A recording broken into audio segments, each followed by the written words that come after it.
Hello and welcome to Thought for August the 18th. Our readings are 1 Kings chapter 13, Jeremiah chapter 39 and Mark chapter 13.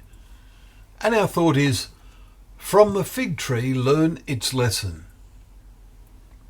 In today's 13th chapter of Mark, we encounter the thought-challenging words of Jesus that believers should, from the fig tree, learn its lesson. Verse 28. This first takes our thoughts to Joel's prophecy, where he says, "A nation has come up against my land. It has laid waste my vine and splintered my fig tree." Chapter 1, verses 6 and 7. This reveals, of course, that Israel is God's fig tree. So what lesson should we learn? Jesus says, "As soon as its branch becomes tender and puts out its leaves, you know that summer is near. So also when you see these things taking place, you know that he is near at the very gates," as we read in verse 28 and 29. The next verse, verse 30, is particularly challenging. "Truly I say to you, this generation will not pass away until all these things take place."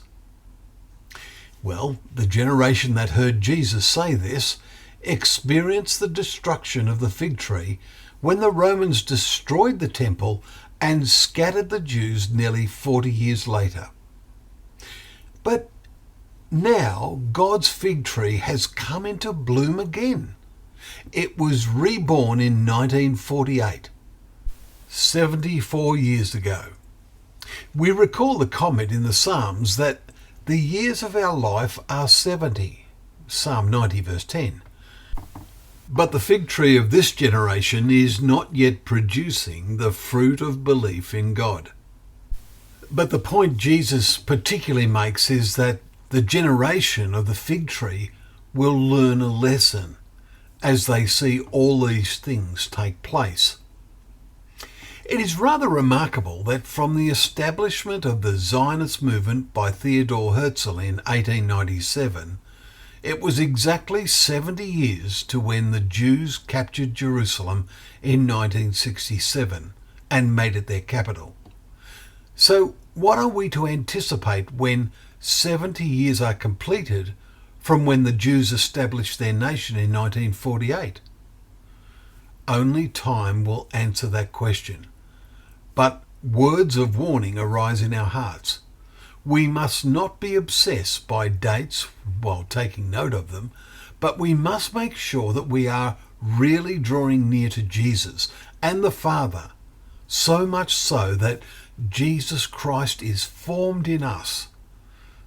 See the words of the Apostle Paul in Galatians 4 verse 19. And we read, "He will recognize and accept us when he comes." And if we will learn the lesson from the fig tree, we cannot help but be in increasing anticipation that our faith will soon be turned to sight. But until then, we will walk by faith, not by sight. But we surely will walk with a firmer and surer step. And we will need to. For Jesus also said, "For in those days there will be such tribulation as has not been from the beginning of the creation." And while this had an initial application to the destruction of Jerusalem in AD 70, verses 24 to 26 show they are followed by the sight of the Son of Man coming in clouds with power and great glory. Well, thank you once again for joining us for Thought for the Day, where together we can open up the pages of the Word which reveal to us the glorious visions of those things that are shortly to come. And so the Word continues to be a lamp to our feet and a light to our path.